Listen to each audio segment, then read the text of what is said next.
Welcome to Pindar Poetry. We hope you learned something new. You start by opening the Onenote desktop application. This is important because the delete action is reliable there. Once the notebook is loaded, make sure it finishes syncing so you don't lose work elsewhere. Next, visualize the section tab on the right or top of the page pane. Don't click Pages, aim for the section header. Once you see the exact section, position your cursor over its tab to prepare for the next step. You now perform the decisive action. Right-click the section tab to open the context menu and choose Delete. Confirm when prompted. This removes the section and its pages from that notebook. If the notebook is in OneDrive or SharePoint, make sure OneNote completes a sync after deletion. This ensures every device reflects the change.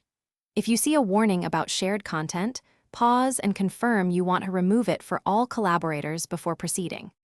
To finish, verify the section no longer appears on your device and check another signed-in device to confirm propagation.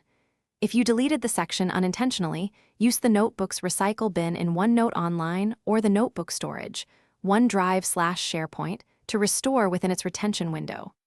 If deletion doesn't appear synced, force a sync. Go to File Info View Sync Status, then sync manually. If that still fails, sign out and sign back in to resolve. Thanks for watching. Consider subscribing if we helped you.